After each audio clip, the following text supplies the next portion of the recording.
Good thing we talk about bullshit before we get started. Honestly, good thing we can just keep bullshitting before we start. Yeah. Before we actually start. Right. Before we actually start. Yeah. So yo dog, I saw Killers of the Flower Moon. I saw it at Grauman's. I rolled my ankle on the way down the stairs to my seat and ended up wearing everything I'd bought at the concession stand for the duration of the film. But I had a good time, you know? Here's the thing about Grauman's. So Grauman's is the big Chinese theater here in LA. It's like a Hollywood landmark.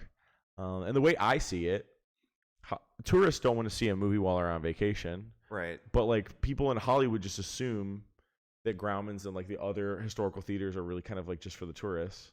But no. Fuck that. I'm not going to let the tourists. First of all, tourists aren't even going to enjoy it. They're not going to do it. And second of all, even if they were, I'm not going to let them enjoy all the good stuff about living in LA. So like I'm going to go. Also, that's just a weird thing to do on vacation. Yeah, going to a movie on vacation is weird. Although I went with my friend Pat Flanagan, who was here on vacation. Okay. But I think going to Grauman's is awesome. It was cool. And I think it's different if you're visiting like friends and then like that's a planned activity to do. But like if you're there with your family, you know, on vacation, it's like let's go to an American theater. It's pretty similar to other theaters. I know, but like it is LA, and LA like has these historical theaters. They are historical. Congratulations, you paid $33 for a movie ticket. You had the Los Angeles experience. Would you like to pay $40 for popcorn and a drink? $50 for parking.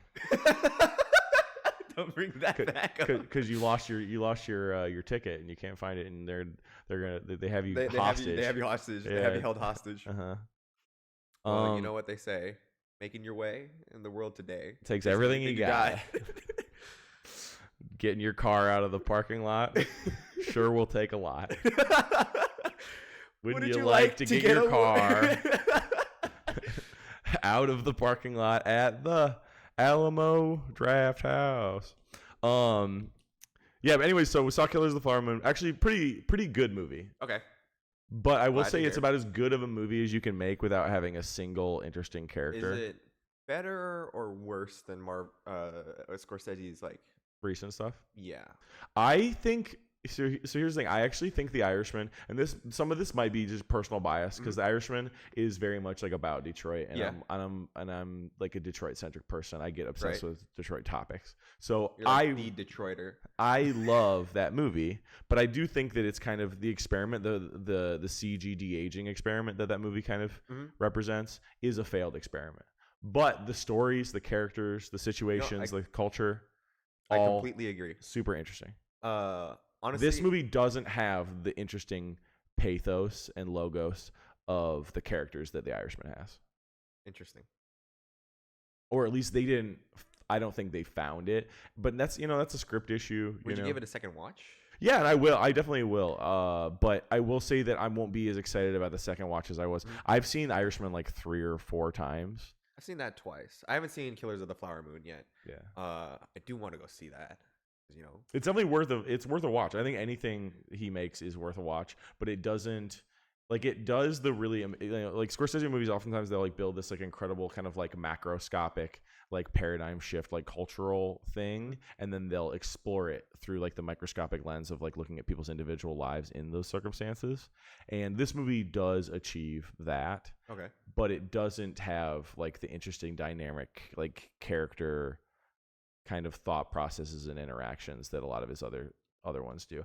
You explore culture on a microscopic level that's really interesting, but there's not like the characters that you're like it's like interesting to inhabit their brain for 3 hours.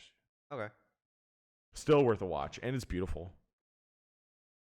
And it doesn't have like there's no like singularly distracting quality that the de-aging represents. You know, right?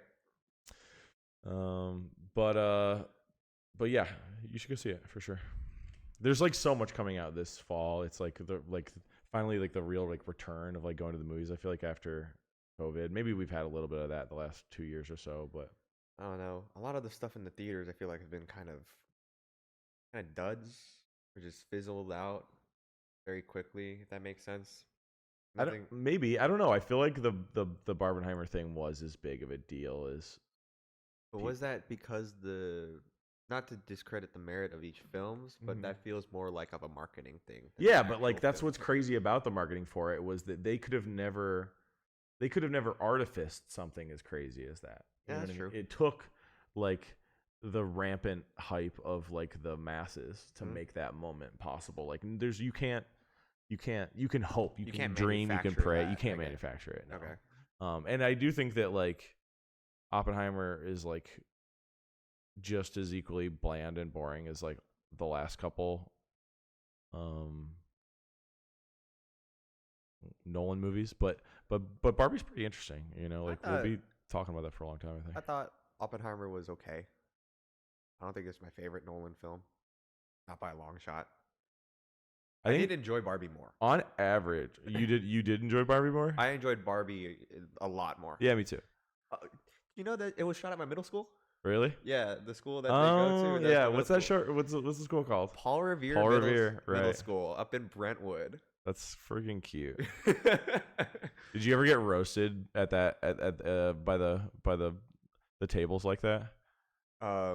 No, we hung out in the quad. Okay, but those tables, that's like a lunchroom area, right? Oh, there's also a farm. There's a farm? Yeah, that's also. Your middle school had a farm? Yeah, bruh. Yeah, it was kind of a bougie middle school. There was a lot of donors. I bet. I mean, it was a Brentwood middle. It's in Brentwood, it's in Brentwood. Bro went to middle school in Brentwood. Yeah, I was a commuter kid. They could tell. They could tell. Is that what the Mean Girl said to you by the lunch tables? Maybe that was your Barbie roast. Like it's the commuter kids. You live far from here. We can tell. Oh, you can't go get frozen yogurt with us after school every day because that's literally. Is that what people did? Yeah, they would go to the Menchie's. There's like a Menchie's like right down the block, or like you walk up this hill and then down them. My middle school had a pizza place around the corner from it. That's sick. Sicilian style, very very east side. My Italian. high school. My high school had a Supreme across the street. That's true. You did go to Fairfax. That shit. Yeah. How do you survive high school at Fairfax without accidentally waking up a hype beast? You pray. You pray. Pray not to be blessed. Anyone who could afford to buy the hype beast stuff bought the hype beast stuff at Fairfax, and anyone who couldn't still bought the hype beast stuff at Fairfax. And then just like, you know, that was like their only piece of hype beast merch, I guess, or whatever. I didn't start buying Supreme until I moved to Fairfax cringe place? Kind of. I mean, I don't know. Maybe Supreme wasn't that cringe at the time. I mean, I went there. King of cringe over here. But I didn't like own my first piece of like Supreme merch until I actually moved to New York. Okay. Yeah. Okay. And then I've never owned a single piece of Supreme. Actually, I own the thing I did own. I may just be too old. Yeah, I think it's more of like a 90s thing, right? There was no Supreme in the 90s to my knowledge. No. Well, because like it wasn't a clothing brand or anything. It was just what was it? It was a skate brand. Like it was like Supreme was skateboarding? Yeah, that's how it started. When I think of Supreme, I think of bricks that say Supreme. That's what they're known for now. And like a rotary dial phone that says Supreme. And like a dog leash that says Supreme. You can get a Gundam that's RX-78-2 that's transparent red. I believe it. Supreme on it. I believe it. What I did like was Golf Wang, or like which is like Tyler the Creator's brand. He had like a little store on I actually love Odd Toddler. Odd Future? Odd Toddlers, the Taylor gang. Oh, okay. I went to one of their shows that they didn't perform. I think the only Odd Future show I've been to was one that like someone threw a bottle. Oh my god. Like early, like really early. Yeah. And so there was really just no show and no refund, and that was just it. They're like, nope, we're not doing this. Fuck you guys. This is the Majestic in Detroit, and like maybe like 2012 or something like that. 2013. I remember, yeah. I don't know. I knew a lot of people who were like really into. Is the Detroit like concert scene like more hectic than the LA scene? Would you say? It depends on the occasion, but for the right occasion, the Detroit concert scene is like unparalleled in like the chaos that can be drummed up. Like I remember seeing Prodigy Uh huh. like do like an opening party for Movement one year Yeah. at the Fillmore, Uh huh. and the the show was so loud and so raucous and so out of control that the floor was like undulating Jesus. underneath the crowd, Oh my like God. like waves, like up rippling away from the stage, like with the like presumably like actually like both being pulsed and propelled by people jumping, but also like there's like the sound because it's Prodigy, it's like really really loud, and people at that show, and the Fillmore is not a small venue whatsoever. The balcony, the mezzanine is about 2 stories up, and people were diving off of it into general admission. What the fuck?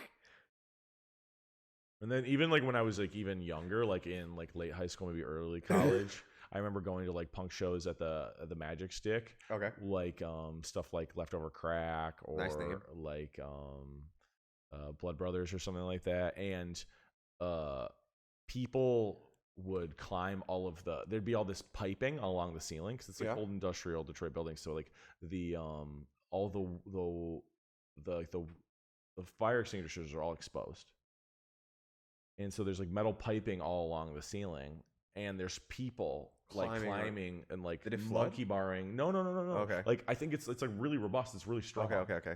So everyone's climbing along it and then just falling, and so it's like it's like But it's just really fucking dangerous. yeah, but it's like raining people. Oh my God. Like the party's like raining people. Okay. But that being said, like not every party or every concert or every show in Detroit's like crazy. Okay, yeah. Like a lot of them are like normal, like very very normal. In LA, the more like garage shows or like the because like in LA venues are really really strict nowadays. Like I feel like they've really cracked down on like your ability to just really go wild in any venue or any space. Like unless it's like maybe outdoor or something like that. That's usually I think how it tends to be in LA. If it's an outdoor venue or like a music festival type deal, then you're allowed to be a little bit more rowdy. But when it's an indoor venue, there's like billion security. I mean, most recently, and this is just what I've heard. So don't take this with a grain of salt. Is that the recent Arctic Monkeys concert? Like, there was a small scuffle that started, and then a girl was like immediately taken out by security. I feel like in Detroit, like specifically at those venues, like those are not venues like without security. It's just that like when like security at like maybe even like at like 20 people, you know what I mean, are like nothing in the face of like a full crowd of hundreds of people. You know what I mean? There's only so much you can do. Yeah. So I don't think that the Majestic or the Fillmore are what you would consider like light on security.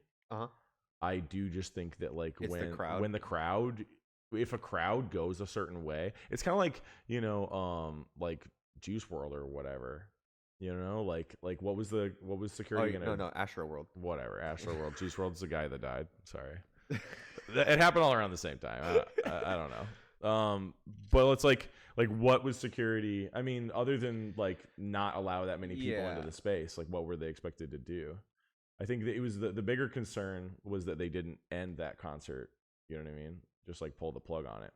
But I have no idea. I don't know. Maybe some of that stuff that I'm remembering is kind of dangerous, but like it just feels like there's like an element of like chaos that's like is a little bit tolerated in Detroit. Yeah, I would say that's true. That's fair. Yeah, there's like a little bit of chaos. It does not feel like that in LA anymore. Yeah. It's like chaos has to be marketed and sold in a very specific way. Yeah.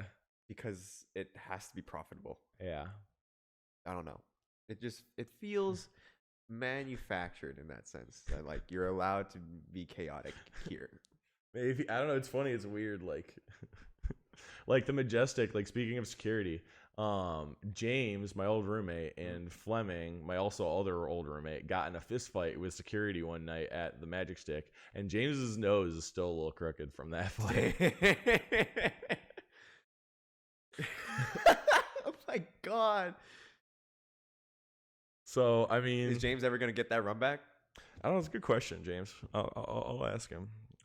But I will say that like That was like not even a night like during a concert. I feel like the bar was like empty that night. Somehow they ended up in a bar fight with the security like on a night where there was nobody LA there. is just absolutely intolerable to that kind of stuff. I feel like, especially nowadays, and especially like just I don't know. That's the thing, though, as far as like I remember it being, it's always been super like not like uptight, but like definitely tight. I don't know though. It's like, I don't know, like, because this like what that situation was in like in context is they were pushing them out the door, and then them pushing them out instead of like getting them out precipitated into like an actual fight. Okay, you know what I mean? And like I will say that maybe more often, I don't know. That's the thing though. Security guards do like to fight. You know what I mean? Like that's part of why they chose their job. Yeah, exactly. They kind of like in general, like security guards like fights. Yeah, like they don't get involved in security because they're afraid of fights. They get involved in security because they kind of love fights. I have a friend of mine who works security. It's fucking Roadhouse. And it's fucking Roadhouse. And he'll brag about like, oh dude, I threw this one guy to the ground today. Yeah, because he was trying to steal. I'm like, the really fucked up thing about that story though is that Fleming and the one security guard were definitely the main instigators. Yeah. He was pushing Fleming. Fleming can't be pushed. Fleming's a fucking huge dude. Me, Fleming, James, Andrew, like. Even Colin, like all of us are over 6'2", 6'3". We're all giants, big people. But Fleming has like the fucking, he's a big he's got boy. Girth. Yeah, and so you are not throwing him around. And so while they're like trying to throw Fleming around, Fleming's like you're not gonna throw me around. And then they just turn on James because he's smaller than Alex, and James isn't really small either. But he's just comparatively. Well, yeah, exactly. And one loose hit is enough to fucking, my nose is fucking crooked, you know what I mean? Like one loose hit is enough to fucking spend rest of your life with a deviated septum, you know what I mean? So now that I think about it, I think, is mine a little crooked? I did take a couple kicks to the face in really Taekwondo growing up. I don't know when mine got crooked, but mine's definitely crooked. I've noticed. Like I didn't even really notice it until the last year or so, but mine for sure is crooked. Now I gotta check. Redline. The 2009, baby. It's also the thing on the cars, is a speedometer and temperature gauge that determines whether or not it's the factory setting essentially for what is determined to be safe and remain operable without damaging the vehicle or the engine, components, or the engine itself. So that's the definition of the word redline. Yeah.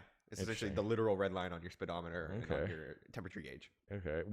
There's redlining in DJing too. Electronic music has redlining. And it might be true in other concerts too, but I haven't never been a part of another concert. That's very interesting because if you're playing in two the of red, those things have a lot to do with the movie we're talking about. True. Yeah. There's lots of in this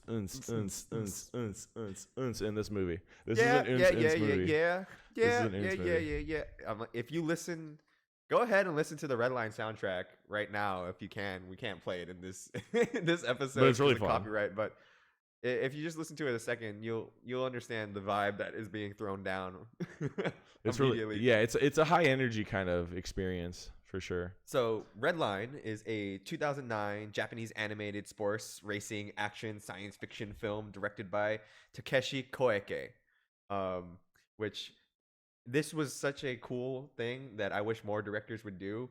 Is they're in the opening title card for the movie where it's like white and then there's just the red streaks and then the lady sings Redline. And then they also sing directed by Takeshi Koike or something like that. It's got some so it's from 2009, so it's got like it has an Audis kind of hip hop vibe. It does have an Audis hip hop vibe. Yeah. Like if you've watched Gurren Lagann, that also has like like an aughts hip hop kind of vibe. Like especially the mid-roll title cards. Like they're done in like this kind of spray painted, like very stylistic kind of way. Well, I even noticed that like the ending titles where it says like the end feels very another like aughts hip hop anime kind of thing. The world ends with you. Right. There's some like the end comes up in a very world ends with you kind of font typeface. So the film was produced by Studio Madhouse. Madhouse is a studio that I feel like I'm pretty familiar with, and I'd say you're also pretty familiar with. Yeah, we're gonna go through a lot of their stuff for sure. Anyone who's watched anime from like the last 20, 30 years, I think they're their most prominent. In you probably encountered something by. Is Madhouse the most prominent? I would say Sunrise. No, I was thinking they were probably at their most prominent in the 90s and absolutely, and early 2000s. I mean, but they're still very prominent. I mean, they did One Punch Man and stuff like that. Wicked City, Ninja Scroll, Perfect Blue, Vampire Hunter D Bloodlust, Trigun. It's just.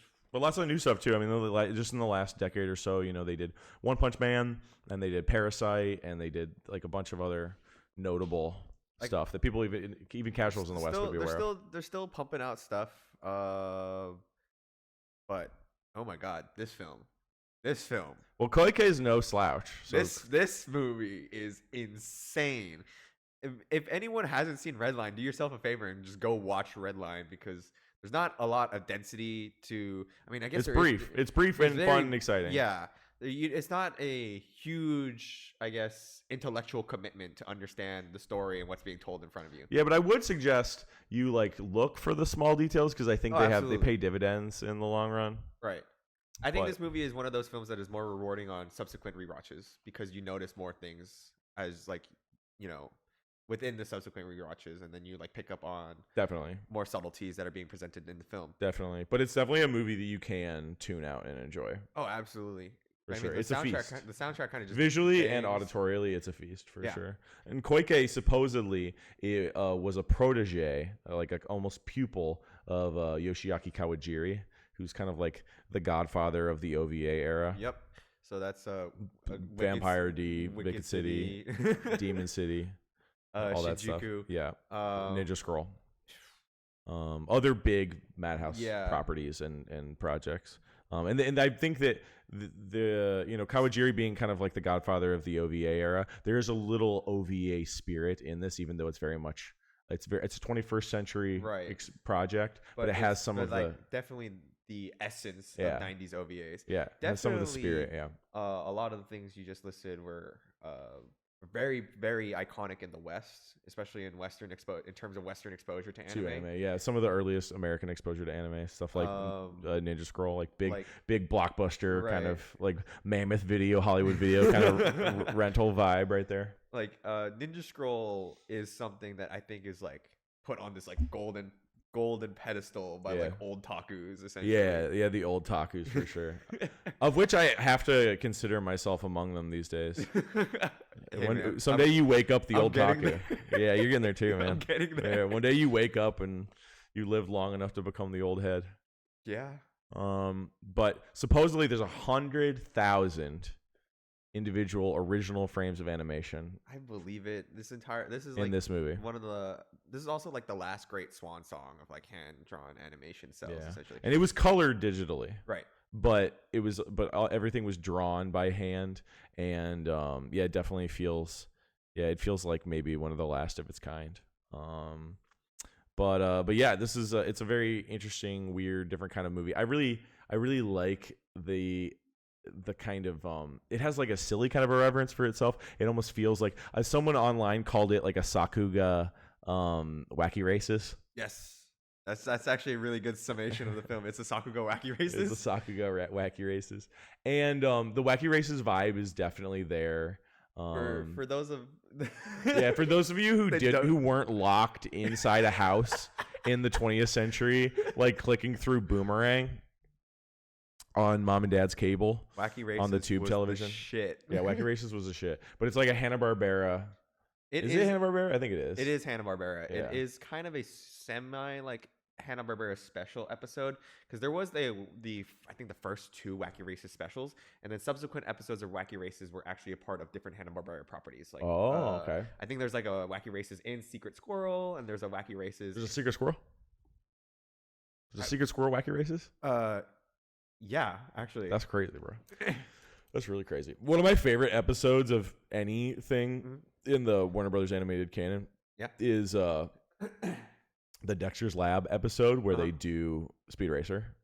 Oh, fucking slaps. Rules. The one I really like is the So one where good. It's like it's as good as any episode of Speed Racer. They know what they're doing. Yeah, they know what they're doing. Rules. Like the other one just accompanying that is when Dexter goes to Japan. Oh yeah, and then he's like the foreign exchange student, and then he meets the other like the smart Japanese kids, and they have like this mecha battle. Oh my god, Dexter's Lab, especially the early seasons before they brought it back and like changed the animation. Yeah, same thing happened to Doug back in the day, by the way. It's Disney's Doug sucks ass. Nickelodeon's Doug rules. From traditional hand drawn animation styles to digital. Yeah, but he killed these shows.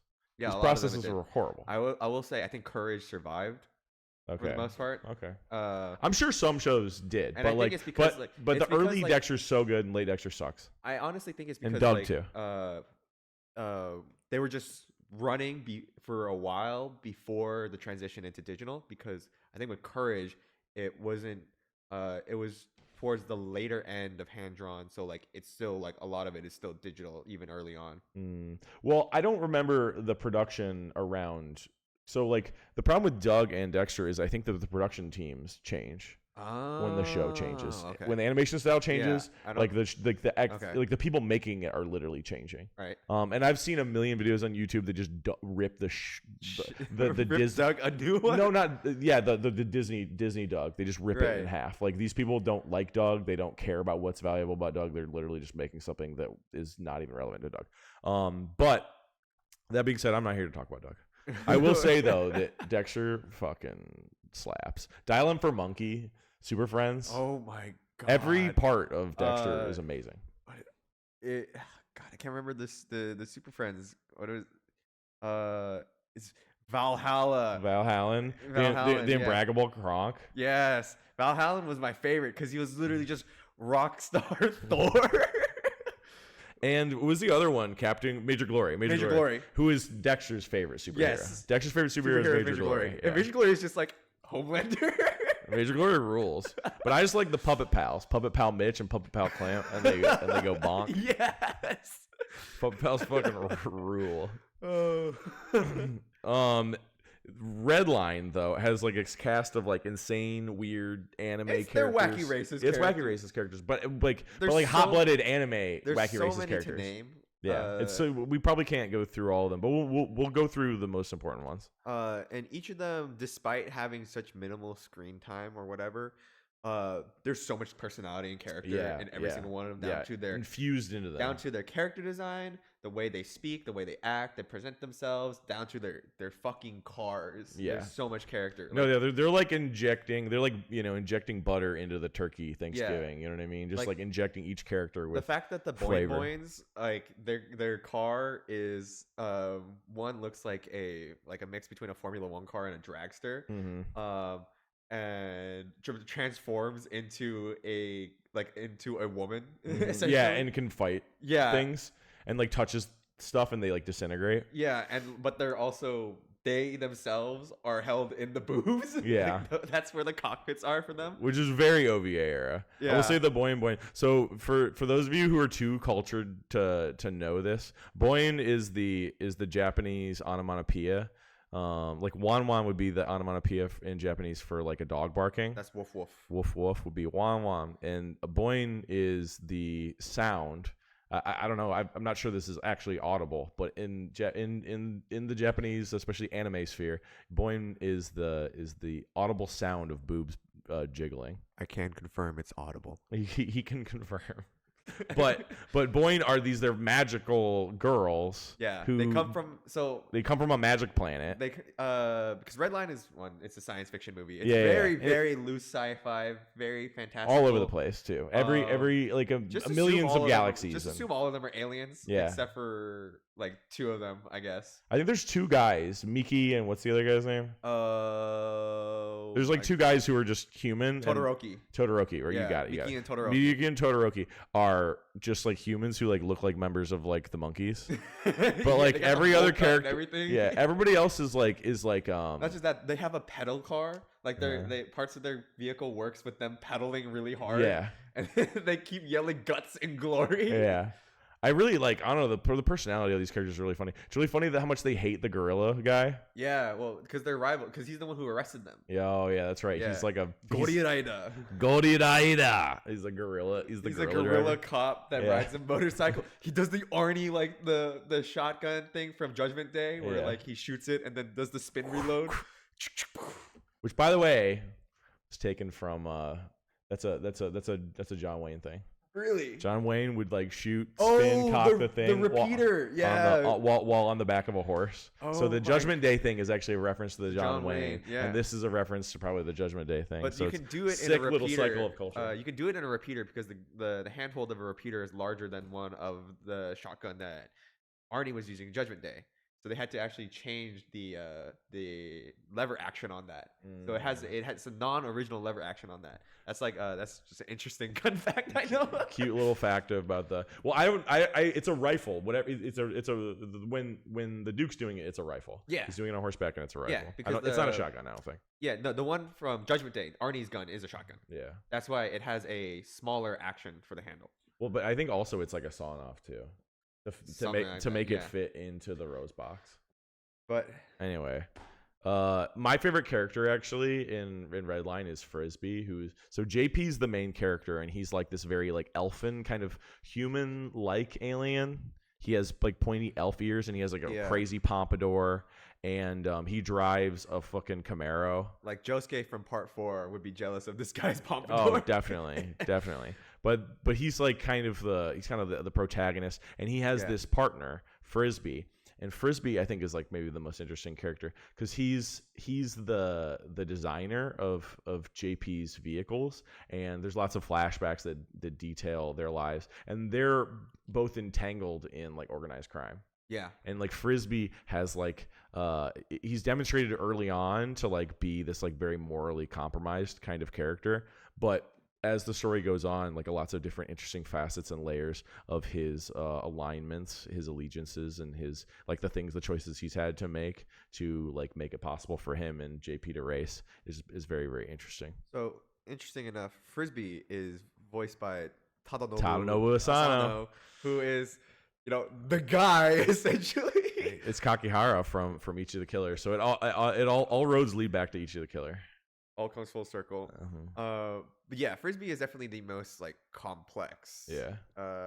He sells out essentially JP in the beginning. I think it seems like he's sold him out, but yeah. Yeah. I mean, it's just there are many layers to it. You know what I mean? Like he's entangled. But like clearly he feels so much regret over like selling his friend out. Yeah, but he also it's obvious that they don't have any resources. This is the only thing they can do. This is what they can do to do this thing. If they're going to do this hot-blooded, necessary sacrifice that they're both willing. And he's basically constantly gambling with his own life so that like JP can race. Yeah, which is, true friendship, I guess. Yeah, I think the movie thinks it is. You know, because like by the end, I think it's because the reason for that is because like the morality being presented to us is completely alien. And it's just that. Yeah, it's just crazy world. Because also the plot itself is like very it's multi-layered, almost threefold in the sense that you have JP's story and his story is about the race. So that's like the race, right? But then you have the second layer, which is the stuff that goes on Robo World. Yes, which is where the race takes place, right?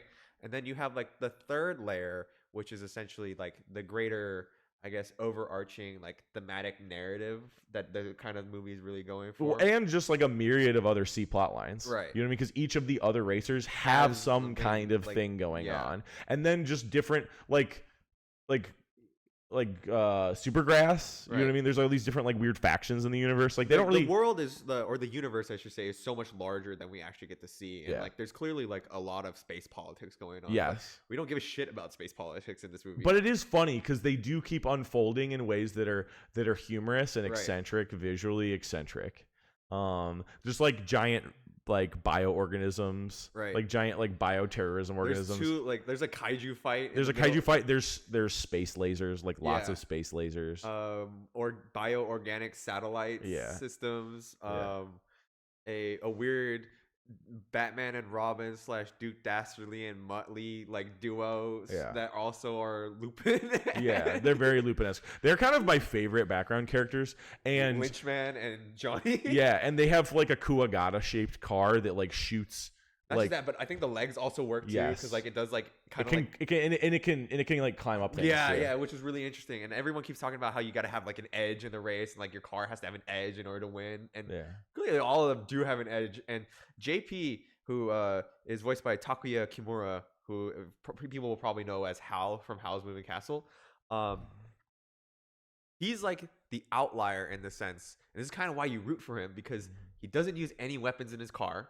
Yeah, he doesn't shoot anything. And even Sonoshi, who's like kind of the deuteragonist, Uh-huh. she's like the main female character. She has like guns in her Yeah, car. she's got a shoots gun. stuff. She's got missiles. Mhm. Not just that, but she has a hover conversion for her car, Mhm. so that way she can go in or underwater and stuff like that. Mhm. Whereas JP's in a Trans Am 20,000, which is essentially just think a future Trans Am, Yeah. right? It's just wheels. It's just gas. But it's also tiny. Compared to every other ship, car. It's tiny. It's just a incredibly car. small. It's a car-sized car. Yeah. And everything else is a giant monster car. Not even that, but like for the Trans Am 20,000, it's a single cockpit. It's a, Yeah, that's right. That's right. It's a single seater. It's not even like that's right. Yeah. So it's an even smaller. But that's convenient because Sonoshi has to sit in his lap later. Yeah, I So- mean, like, hey, Koike had a vision, right? There's a vision. There's a here. vision. Hold on, we have a vision. Hold on. Let's explore that Every vision. frame is necessary here. Every single one of them. And there's a unique look that's being accomplished too, because I mean, because of the mixture of hand-drawn animation and the extremely bright colors accomplished by the digital painting. I love the color of the car too. Yeah, the yellow is good. The yellow of the Trans Am, Yeah, it's and really good. the white racing stripe that goes down Yeah. the center. It's very, very American, iconic in that sense. Yeah. No, it's sick. It's sick. But like the weird Dick Dastardly Muttley kind of guy, the Batman and Robin, Johnny. Lynchman, and yeah, I love them. They get in like weird fights with. There's constantly. So the other thing too is there's constantly like space aliens like attacking like the race, and all of those attacks on the race are like are intertwined into like the space politics that are going on, especially around Robo World, which is like demonstrated to be like breaking like all of the Robo space World treaties. is just like it's like it's a fascist robot techno dictatorship. Yeah, techno dictatorship for sure. And it's funny. There's a lot of really interesting theories about Redline online. You can like look them up. They're on TV Tropes. They're on Reddit. But one of the funny theories is that the Redline race is actually like an attempt to provoke war with Robo World by basically having a race there. They can It's televised. yeah, it's televised. They can show off all the ways in which Robo World is like breaking all the law. treaties. Yeah. And like Robo World is essentially like also North Korea in the sense that like this is a no fly zone. Yeah, people don't go here. They yeah. have their own demilitarized zone that they talk about, like Yeah. and it's And they have giant nuke babies yeah that are like frozen in containment blocks. yeah. It's really crazy. It's really fun. I enjoy like the chaos of it. Mm-hmm. It's delightful. You know, the world reminds me a lot of what's that it's the freaking show Space Dandy. Yes. It reminds me of the world of Space Dandy a lot. Oh yeah, definitely. And I guess that has like a pompadour guy too in Yeah, space. So like yeah. there's some shared vibes there. I like Space Dandy a lot. I mean, I guess you can also make the argument that it's also got some post Cowboy Bebop vibes. Yeah, that's true. On its perspective science fiction, especially when you incorporate aliens. But it's more absurd and accelerationist. Yeah, Like, 'cause I think- Bebop's so like reserved and like normal. Oh, absolutely. I think if anything, Bebop, if you can put like all of science fiction that is like, you know, Japanese animation on like a timeline, Bebop is the one that is like closest to what we have in modern day because Sure. it's just so reserved and so Well, and I limited will in say that technological scope. Frisbee his motivations very much feel like out of a Bebop episode. Absolutely. It feels like these morally complex, like He- if Frisbee was the main character of his own story, it Yeah. would be this like noir kind Yeah. of like very Frisbee's like this weird little green guy with like horns, and he's like short compared to everyone else because everyone else has got really skinny, long, like noodly legs, and like he's like this weird, Everyone like short, else is little, built squat like little stick green bugs, guy. Yeah, and this guy's built like a goblin. yeah, and he's like he's short, squat little goblin guy, but he's actually really gutsy, and I feel like morally like compromised characters like him are always like cowardly, but this guy is like sitting there like at gunpoint, just being like fucking kill me. Yeah, exactly. Just like he's really like hot blooded and kind of gutsy, and I think it's interesting to show morally compromised characters that way. That's very OVA era to me. Definitely, aside from like, I feel like because JP and then there's Sonoshi McLaren, who's voiced by Yu Aoi. Those two are very similar in the sense that they're there for the purity of racing. Yeah, they both of them have flashbacks that demonstrate like how passionate they are about just racing. Yeah. Whereas Frisbee, I think is just much more like grounded in his like senses of reality and senses of morality. But he does really, it's demonstrated that he really, really, really wants JP to win. Yeah, but he's not racing still. Yeah. Yeah, because it's not about racing for him. No, it's about friendship maybe. I think that's really it. Yeah, it's about survival too. Yeah. You know what I mean? Just about like doing whatever it fucking takes. It just inherently Frisbee becomes like a super, super complicated character and just like almost the most complicated character. Yeah, I think in this, because it's not all the characters have dimensions, right? In which you see all these different interesting things about them, and there's very animated kind of ways of exploring that. But he's definitely the character with like a twist, right? Right. Although I think actually there's a few other twists, but they're a little hidden, and we'll get to those later. So what are some of the other racers that we should go through? I mean, I only have the only other person I have written down is Machine Head. I mean, we can just talk about the other racers, and I can just put in whoever acted them later. Sure. We already talked about the Bonbon, the Boing. Yeah, Boing are magical boob racer ladies. They're also like idols, but they're also like aliens. Like they seem like humans at first, but they're not. They're clearly aliens who come from a magic planet. Yeah. And then they do the whole Fatal Attraction thing where they because they're doing that whole television interview with nothing on except a fur coat, and they do the Fatal Attraction like leg cross thing. Like both of them. Basic Instinct. Is it Basic Instinct? Yeah, the leg cross things from Basic Instinct. Got it. Basic Instinct, not Fatal Attraction. Is Fatal Attraction the one with cars? No, Fatal Attraction is the one with Glenn Close, where with the rabbit and the she boils the rabbit. I think it is. I could be getting them mixed up. What am I thinking of? Cars? Yeah, I was thinking of a movie in which these if Fatal Attraction wasn't Basic Instinct, which it's not. Basic Instinct is Basic Instinct with Sharon Stone, right? I thought Fatal Attraction was, for a second, the movie in which these two people are turned down by car accidents, so they continue. Oh, that's hilarious! That's Crash. Okay, cool. So I'm not crazy. I didn't like totally like. Yeah, no, that movie rules. Yeah, that movie's awesome. That's James Spader from Stargate. Yeah, you love Stargate. Yeah. But yeah, that was written by what's his name? That J.G. Ballard. Really? Guy who wrote like Empire of the Sun and stuff like that. Yeah. Crash is like one of his novels. Yeah. We should talk about Crash at some point. I feel like that's just a really interesting movie to talk about. Also, Yeah, I love rules. James Spader. Stargate is one of the most underrated 90s sci-fi classics. It should come back. Someone find me. Big Stargate fan over here. I like Stargate too. I mean, Kurt Russell, James Spader. I mean, that's a fucking cast. He's talking about the movie. There's also SG-1 and Atlantis, which are TV shows that I've never really watched. Which are both fantastic pieces of television. We don't have to continue that continuity. I'm open to going back to the original James Spader canon and then just going from there, because it's heavily implied, at least within the Stargate community, that there's a multiverse going on or multiple timelines, that James Spader comes from one Earth, right? Where there's one Stargate and it connects to that one planet, right? And then on a separate, and then all those events still happen in the Stargate SG-1 in the television canon, right? But because of the just in different universes, because of the different actors and stuff like that. Okay, it's literally just clearly just like a bandage, Yeah, like it's all canon. But it's the flex tape, the canon flex tape. But that's like the big out that Stargate has to continuing the James Spader, Kurt Russell essentially franchise, if they wanted to, instead of going with SG-1 Atlantis, because I don't think there's any plans for picking those two up, honestly. Probably not. It's very, very tragic to me.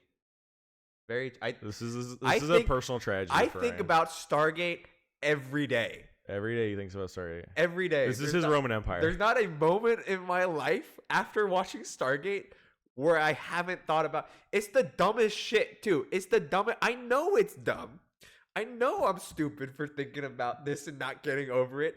It's a fucking show from like the last season was in like what 2003 or something. I've never seen it, so I have no idea when the show's from.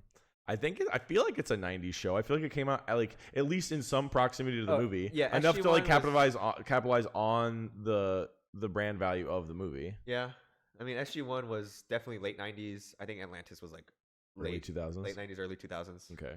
But bring back Stargate, please. Anyone, please help Ryan. Help him. Look at him. of He all the needs Star help. franchises, Yeah. to be We got Wars. We got Treks. We ain't got no Gates. Can we get some Gates over here? But yeah. So the Boing Boing world, and they come from Supergrass, They come from Supergrass. That's right. which is just Which seems is like a there's this magical whole, elf like, weird land. like multi-layered, multi-generational kind of witch organization that they got going on. Oh yeah, they do. They have like some like the what's the space witches from Dune? The Bene Gesserit. Yeah, they got some Benny Gesserit shit going on. Yeah, they on really do. Because Supergrass. remember, the youngest one is the one's in charge. So it's Yeah. essentially like Paul's sister or Lady Jessica's daughter. God, what the fuck is her name? I can't. Oh my god, I just read the books. I can't fucking remember. But yeah, they got some like Benny Gesserit like shit going on Yeah, in no, Supergrass. literally, because like they're all serving the youngest one, and she's essentially the sleeper that has awoken, right? So she's the one. Yeah. And I think in the news clips it says that she's the last one to have like the most magical powers or something like that. Like, okay, yeah, and so she's like, she it's like inherited, it's like the totality. so there's like of the there's like magic a powers. child regent over like the world of Supergrass. Yeah. And which is- Supergrass is like one of like And it seems the like world, like- they have some of the most influence over the Redline race. right. That Right. does sound right. Yeah. But they're in conflict with Robo World. Like everyone's in conflict. Everyone's with in conflict with Robo World. World. But they in particular are shown to be Yeah. like not allies of Robo World. They seem to be taking the most because like that's the only other civilization we see the most of for the most part. And they're Well, we see a bunch of other places they don't specify where they are. where they are, or like or what they are. or what like line they really sit on. Yeah. Like clearly the lines that have been drawn so far is between Supergrass and Robo World, Yeah. which is, you know, But anyways, Robo World and like all of its like little weirdos are like constantly attacking the race, right. and it's like really funny and They have weird. like and like the robot president, Yeah, or they have- Robo World president. Then they have like a there's colonel. there's a theory that the weird like kaiju fetus Funky Boy is the Robo World's president's son that he's turned into like a bio fucking weapon, Yeah. which is like very Resident Evil. I love that. for And him. it's so cool because like they have how they deal with it is they have space satellites that are shaped like pyramids essentially. Yeah, they're really sick looking. Yeah. And they're gonna fry it with a laser, but then a couple of its cells survive, so it regrows. It regenerates and they're like, oh, Sorry, it takes 2 hours to charge the it's the laser. regenerative abilities. Hit it again. It takes 2 hours. It takes 2 hours to charge the laser, and so then they unleash another kaiju. Yeah, another kaiju, and that one has like big tongue and like tentacle stuff. Yeah, but which also I just it's like love. sentient. Tongues and tentacles are just pure anime. But like but it's like not like alone. One of them has to like sacrifice himself to merge with the kaiju. Yeah, But the kaiju itself is already like sentient to begin with, so they become this like new hybrid sentient kaiju Yeah. life form thing. yeah, yes.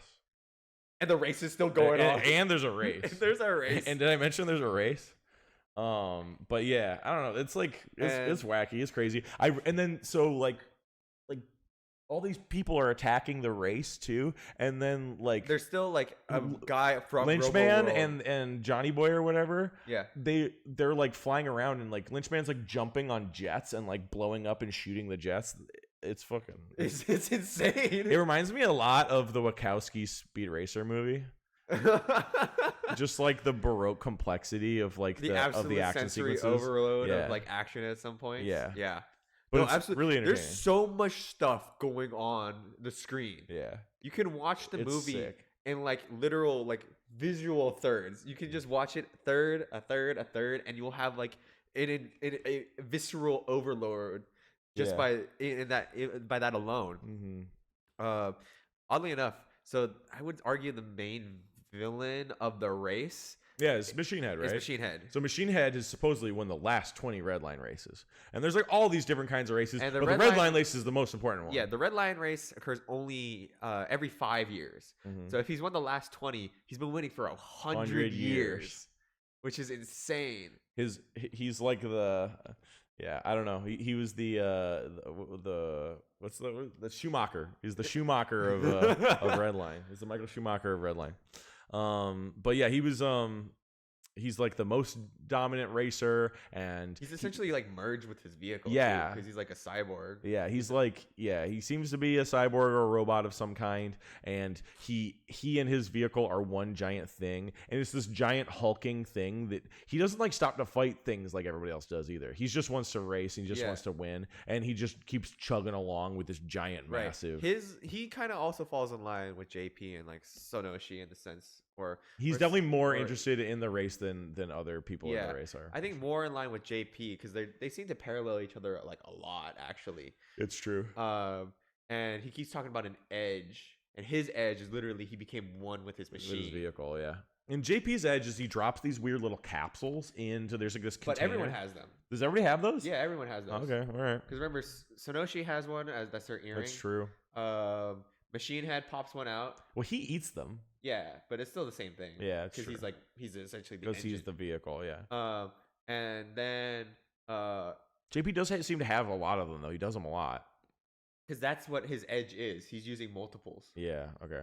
And the entire point of the edge in the yellow line race is because people don't usually use that in the yellow line. Yeah.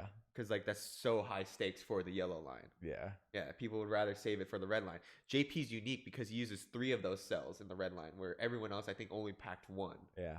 Yeah. That's right. I don't know. It gets really crazy. There's a lot. So I JP mean, all of this is also like I feel like subtextual, and me like having to read into what is this like the visuals of the film. Yeah, it's true. A lot of the information is displayed and explained in a visual way. Yeah. Which means it does take kind of like at least 1 or 2 views to like kind of like really feel like you've taken in like the totality of it all. But it's entertaining even on the first watch. It's entertaining on subsequent watches too. But like so Frisbee is like basically making these deals with this guy boss Inuki. Yeah. And Inuki's like this Yakuza mafioso kind of guy. To like kind of keep them racing even though they don't have any of the institutional support that like all of the other racers have. Like all the other racers have some other reason for why they're there. And JP and Frisbee are there just because they got to. They just gotta be. And there's lots of flashbacks that kind of explore that. And I really enjoyed the CD story elements and like the weird organized crime angle. I think it like makes it kind of fun. It brings like a it adds depth to it all. Yeah. I also like urgency. I like even the like burden of dreams. Even the little characters, like the little side characters. Like when JP first lands on Robo World and then he goes to the currency exchange and he's like, "Are you sure you gave me the right amount? Is this the right exchange rate?" And the guy just closes the shop immediately. He doesn't like if he stop complaining and then just shuts the shop down. And then he goes to buy cigarettes and then the old lady takes his only like dollar bill or whatever and gives him a pack of open cigarettes. Like half of it's gone and he's like, excuse me, is this right? And then she starts crying and screaming at him. It's like, if you don't want him, just leave him here. Then he's like, no, I'll take him. Then she immediately falls asleep. all the worlds they inhabit are like unhinged. Yeah. Oh, and there's a really funny sight gag that I thought they did where when JP gets his like rental motorcycle or whatever, and then he's like, looks like the view's clear, but it's just the hood of the bike in front of him. He can't fucking see. It's just so funny.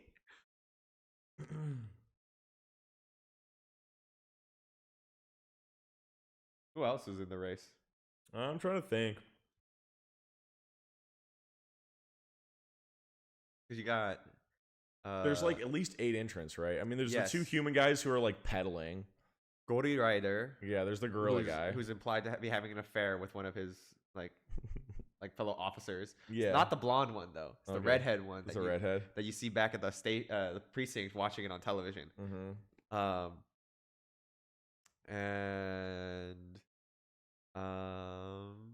Gosh. Machine Head, Lynch, and Johnny, the Boing, Boing Boing, Gory Sonoshi. Rider. It's like at least 8, I think. Yeah, we're missing 2 because then there's Todoroki, And Miki. Sonoshi, JP. Yeah, we're missing 2. Yeah, I can't think of who they are though. Oh, one of them is the guys they fought at the restaurant, or they met at the restaurant, right? Right. The ones that were having the bar fight. They're kind of like the least interesting in my opinion. There's not much going for them, honestly. One of them I think is like from Robo World. The other one is not. Oh, there's people from Robo World in the race as well. Yeah. So I think it's these. Yeah, I think that's who you're talking about now. Okay. Yeah. But I don't know. If we haven't remembered them, they're probably not all that interesting. They're not as interesting. Although, like in general, like the visual feast of the story is like kind of like a lot. There's just a lot going on. There's a lot visually for you to follow. So like not everything is going to be able to be like super detailed, even like a hour 20, hour 30 or whatever. I will say that there's a lot of interesting theories around the movie. Yeah, this is one of those films that I think is intentionally like up to interpretation in the sense that like I think Koike was definitely going for the ambiguous nature of like, is it about friendship or is it about greed or is it about racing or Yeah, I wouldn't say this movie's like heavy on themes. Like it doesn't really have themes. There's not a central like overarching necessarily. It's presentational and it's exciting. Each individual character is representative of their own like thematic endeavors. I guess I should say. Frisbee is essentially, is it friendship? Is it greed? Yeah. Well, but also like certain things are like explored to you in the flashbacks in particular in a way that is like kind of dynamic. So like Sonoshi has a flashback that then we actually see from the other perspective. So JP and Sonoshi have like a shared flashback that they don't. It seems like one of them doesn't know that it's a shared flashback. The other person was there. But like it kind of like it shows like the early. So Sonoshi, I think it is. It's just they both don't think the other remembers. Yeah. Sonoshi has a flashback where she meets JP. Right. And she's like, JP, that's a weird name. Right. And JP has a flashback where he meets Sonoshi while racing. Right. So they've crossed paths like at least once, maybe a couple times. Yeah. And I think it's what the other is assuming is the other didn't remember. Or is choosing not to. Right. But then there's a lot of flashbacks with Frisbee and JP. And JP in particular, like, and Frisbee, there's a flashback with the blonde guy in the convertible. Yeah. And there's a theory that the blonde guy in the convertible is Boss Inuki. Oh, that's a good theory. And they saw that he had like everything he wanted, get involved with this guy. And that's why Frisbee got involved. Yeah. Because JP saw the car and Frisbee saw the women. Yeah. Got it. And like Boss Inuki still has like a similar car and like has like women around him and stuff like that. I mean, there's literally a scene where I think all you see is cleavage press against his head and then a female finger shove cocaine in his mouth or something like that. Yeah. But Boss Inuki is like this. It's really interesting too because like almost none of the people in the race, really just like 3 people are in the race who really want to be in the race and will do nothing but like think about the race and wanting to win the race. In a weird way, in this world, and maybe even our world, right? What makes you qualified to be in the race isn't passion for racing. It's always some other circumstance. And in a weird way, like I see parallels in the creative industry, like I see people who like work in the creative industries and they're there not because they're particularly more passionate about creative work. No, not even just they're more popular. Like I'm talking about, people who are just the right person's assistant or the right person's, okay, that's fair. You know what I mean? Just like in the right proximity or have the resources. You know what I mean? Like, because like even in the the film, JP gets in because of popularity points because two of the racers that actually qualified for the red line drop out. So that's how Todoroki and Mike, and then JP get qualified. Todoroki, Miki. Yeah. I know what you're saying. Yeah. Yeah, you're right. But what's interesting though is that they are there, like Sonoshi, Machine Head, and JP are there because they would do anything to win. Yeah. But many other people are there just because they have some institutional thing that's brought them there. Right. Like Boing Boing is there because they're there in order to essentially stage a government interventions. Yeah. Right. Like Takeshi, Mike, and Gori Rider are there because they all have a rivalry with each other. Gori Rider wants to arrest all the people that are illegal. Takeshi Mike, you mean Tadanobu Asano? Yeah. What? Takeshi Mike is the director. No, Gori Rider wants to catch Todoroki and Miki. Yes. Yeah, because they're rivals, but also the other racers because street racing itself is illegal. Right. Right. So he's just there to be a cop. Right. Exactly. Yeah. He's there for his job. Like a lot of people are there as their job is to be there. Yeah. Right. And yeah, it just seems like even like when accounting for the ending, which I believe they may not have necessarily died because like people can still see them or are still commenting. I think it's like there's a speculation that there's speculation that Sonoshi and JP as they cross the finish line are actually dead. Yeah. And they still win because there's no rules that say you have to be alive to win. Yeah. But their car is like literally being exploded as they're crossing the finish line. And then they're just like floating and seem fine. There's them running silhouetted in blue like across the finish line. And I think they just ascended to like this higher like plane through just being pushed like going so fast. Yeah, going so fast. They've like entered like whatever weird thing that the Flash enters to go fast. Not necessarily the Speed Force, but definitely they've entered the Speed Force, bro. Definitely like they became like I don't know. They transcended whatever physical confines kept them to this plane, and because they're dead, obviously, because they're floating. You think they're dead? Yeah, I think they're dead. So you do think they're dead? I don't think they're dead. At least their physical bodies I don't think they're dead. I think their physical bodies are at least dead because then they start floating into space and like twirling around in slow motion. Yeah, but why is nobody upset then? Well, because they won. Because they won. One, they won, and two, they're like, oh my god, this is what can be achieved if you have like through the purity of racing. Okay. I don't know. All right. I don't know.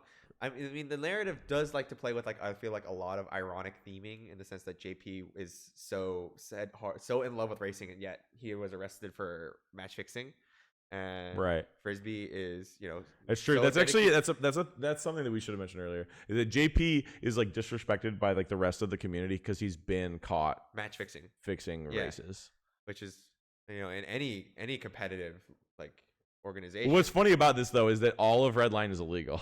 Yeah.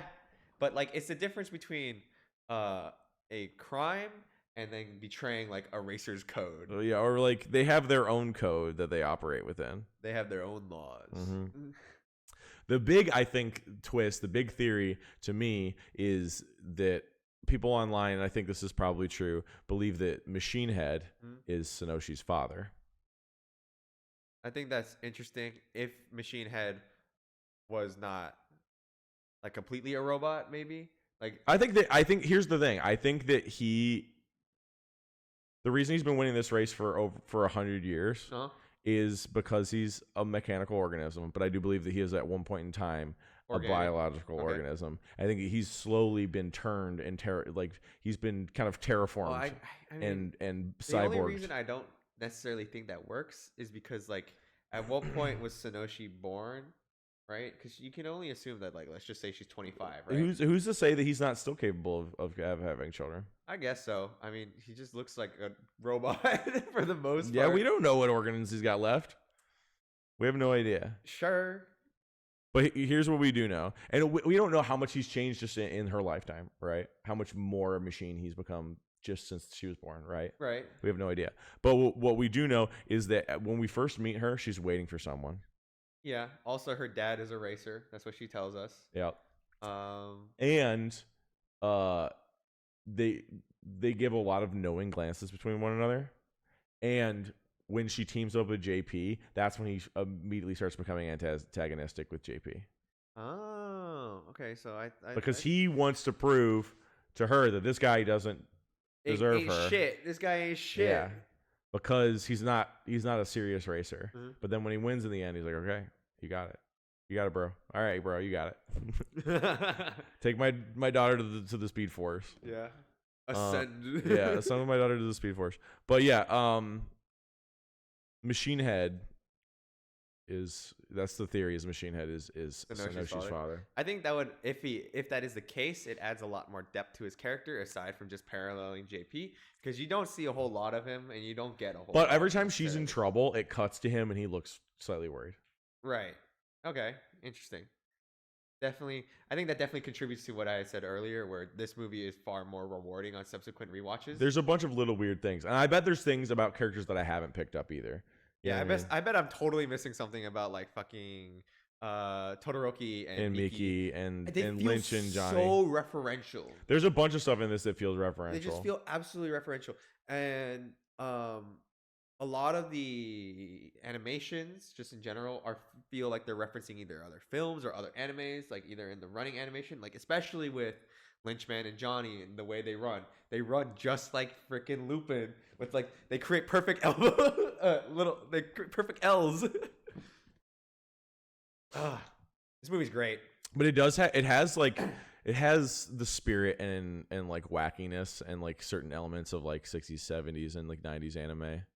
I definitely enjoy those aspects of it. Like a love letter to like a subgenre, or like not just I guess it feels like a love letter to a subgenre anime, but it also feels like a love letter to animation. Yeah, for sure. And it has like, I think that these guys also, so the guy that wrote this, Ishii, I think I have it written down somewhere. Katsuhito Ishii. So Katsuhito Ishii and Koike worked on the animation segments from Kill Bill. Ooh. So that's like the Oren Ishii flashback, right? And they wanted to incorporate certain elements of Western animation into this. They wanted to incorporate like certain like rock and roll kind of American sensibilities, and it does. It has that Hanna-Barbera kind of wacky races kind of vibe to it in certain capacities, but it also does have like these vibes that are like IGPX or any or Mach Go-Go, right? Like, or Speed Racer, like all of these like kind of like other like racing animes. It has like the kind of vibe of these kind of definitely. But it's like the wacky silliness of a Hanna-Barbera world, but like with like the aesthetic kind of like crispiness and vibe of other wacky racing animes. And I don't think you can like even deny the influences of Western animation, because JP drives a freaking Trans Am. He drives a freaking Camaro. Yeah. Like, dude is driving an American muscle car. Yeah, and he has got a pompadour, which is the Yankee style, right? That thing was built in Space Detroit. Yeah, it's built in Space Detroit for sure, dude. Detroit space. But yeah, I mean, I really like this movie. I think it's really fun. I think it's really interesting. I'd be really excited to hear what other weird theories people have about the other characters and like what references there are. I think this movie within them definitely gets a bad rap for being what people call overly simplistic or whatever. But there's a lot of comments online will tell you that this is all style, no substance. Yeah, there's a lot of substance here. Yeah, there's a lot going on. It's just not being delivered to an audience in a stereotypical, you're not being traditional. spoon-fed information. Yeah. You're not being monologued to. There's no diatribe telling you this stuff. It's literally the premise is that there's a race that happens every 5 years, and like this is like the biggest race in like the galaxy. Right. But even like there's certain little pieces of information and world building that you can pick up over. So like there's the yellow line races and the blue races, and like all of those different races like build up to the red race. So there is structure, and there is like people clearly thought a lot about this world when they were designing it and creating it and crafting it, but it is not being delivered to you in like the most like transparent and like matter-of-fact way. Right. You definitely have to like follow the visual sight gags and like figure out what the weird rivalries are between the other characters. Like as you say, it's so OVA in the style in Yeah. which you're just like kind of thrown into the middle of things. You're here for the story. Okay, now Yeah. you're done.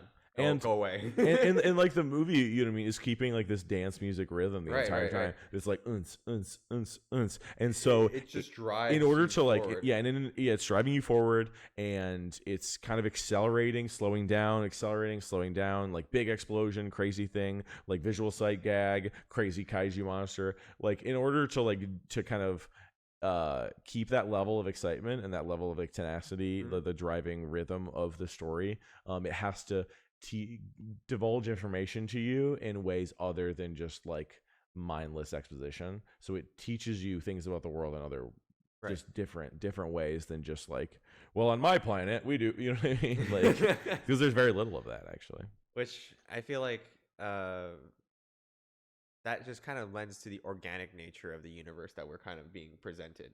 It doesn't feel like the manufacture, because like, okay, I love Star Trek. Fucking love Star Trek. Okay, I love Star Wars too. I feel like that's fairly obvious from the type of person I present myself to be. You do be loving.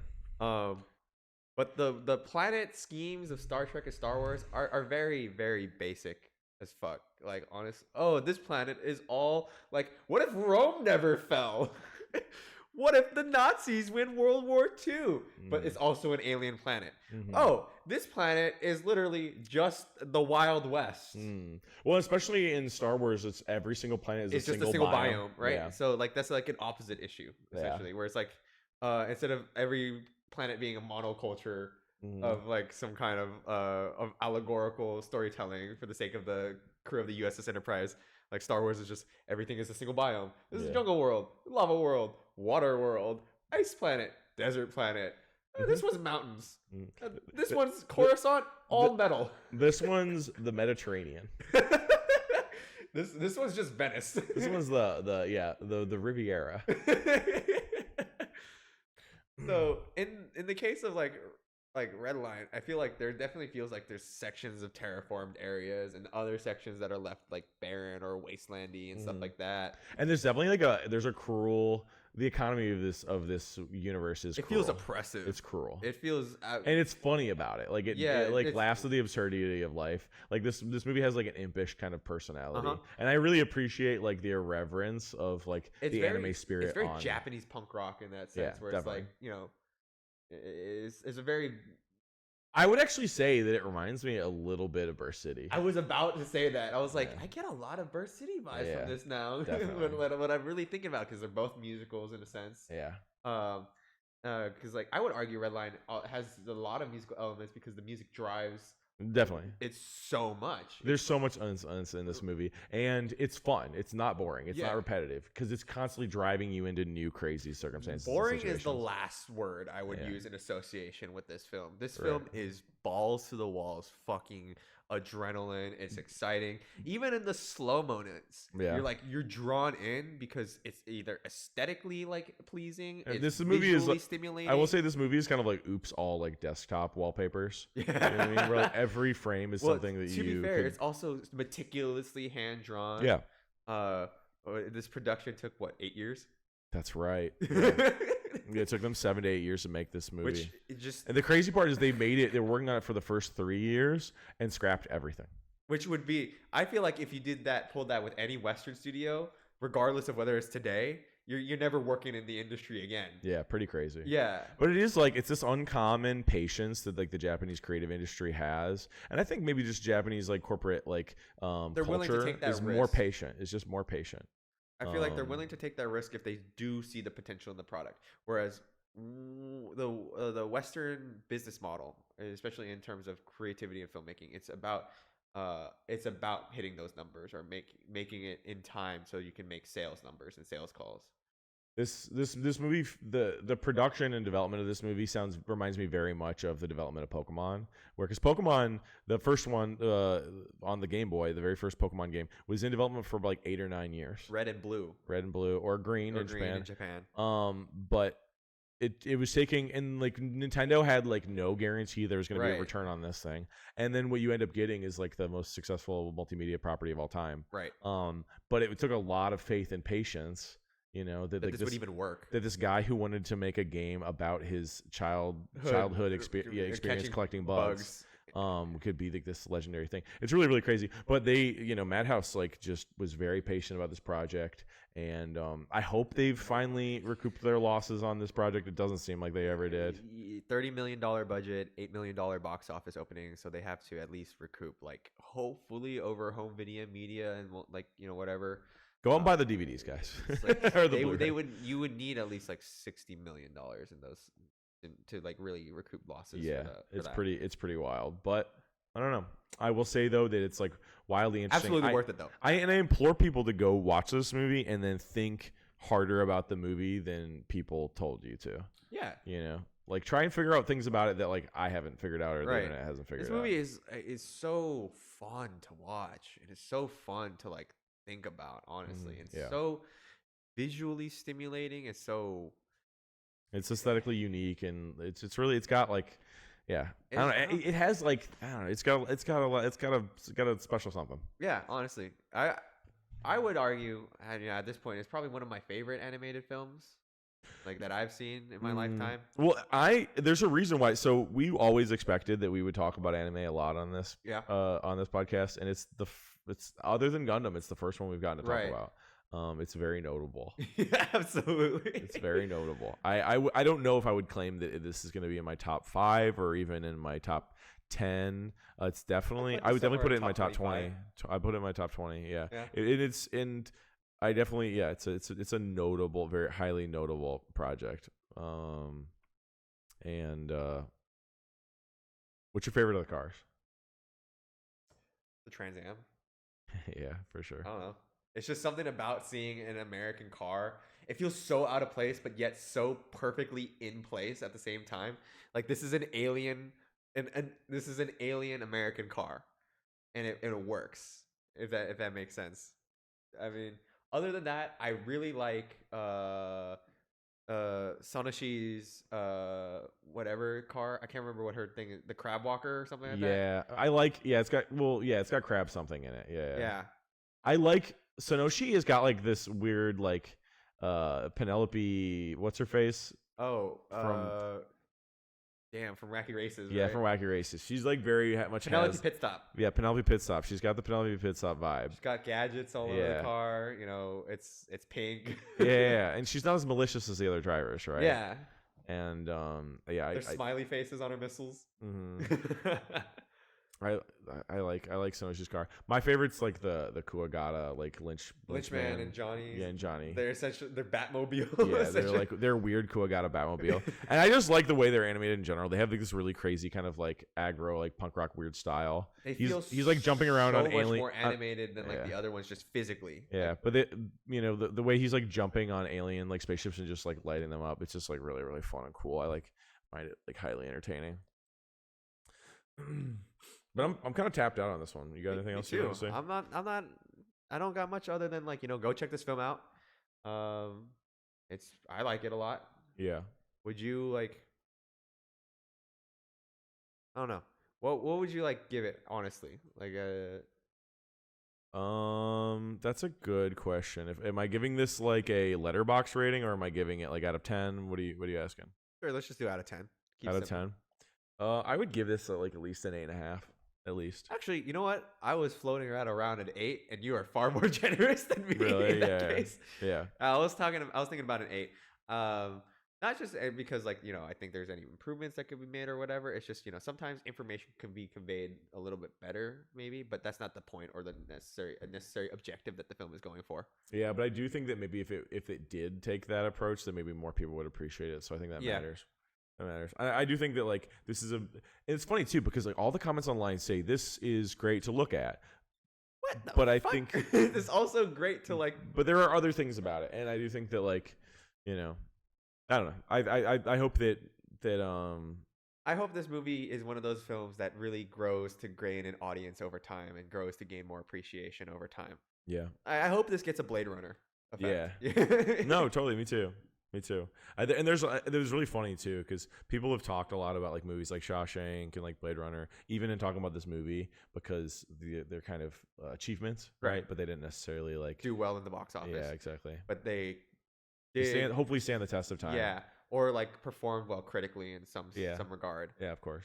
And I do hope that this, because like the cool thing would be if this partnership created another project in a similar vein, that would be really, really. I mean, and supposedly they've actually made a prequel. I haven't seen it, but I don't either. actually even know if it's any of the same directors or same writer or anything like that. I just know that it exists. So. I mean, I would love to see more from the Redline world, but also at the same time, I almost feel like that just the little glimpse that I got. I just want the energy. It was perfect. Yeah, no, like you make a great comparison by bringing up Space Dandy. Yeah, I think that's a perfect absolutely perfect comparison for what you get out of Redline. Yeah, definitely. Space Dandy is more droll, more on the comedic end of things. I feel with Space Dandy. And this is funny, but it's like kind of frenetic, a little methed out, like a little chaotic, and like Space Dandy is a little bit more like silly and like it's not nearly as fast. It's a little more. If this is electronic dance, Space Dandy's like disco. Yeah, disco's. Yeah, I would say that's true. Yeah, and Space Dandy can also get out of hand. Like a kaiju battle can happen out of nowhere, but it'll slowly build up into it instead of like a grenade kind of throwing into your lap. You can dance so hard you can stop a black hole. Or you could fall in love with the blender. Yeah, that's my favorite episode. Go watch Space Dandy. Yeah, Space Dandy is really good too. We'll talk about Space Dandy. We'll talk about Yoshiaki Kawajiri. We've never talked about Kawajiri on here, so eventually he's a big deal. He's a big deal. Big influence on at least like a huge footprint on like the best years of anime for sure. Oh, absolutely. The Sunrise essentially owes him a great deal. But definitely all these Madhouse projects we were talking about, I'm sure we'll come back to them. Anyways, appreciate you guys. Appreciate you. Thank you for watching. Catch us again next time. We're out. Peace.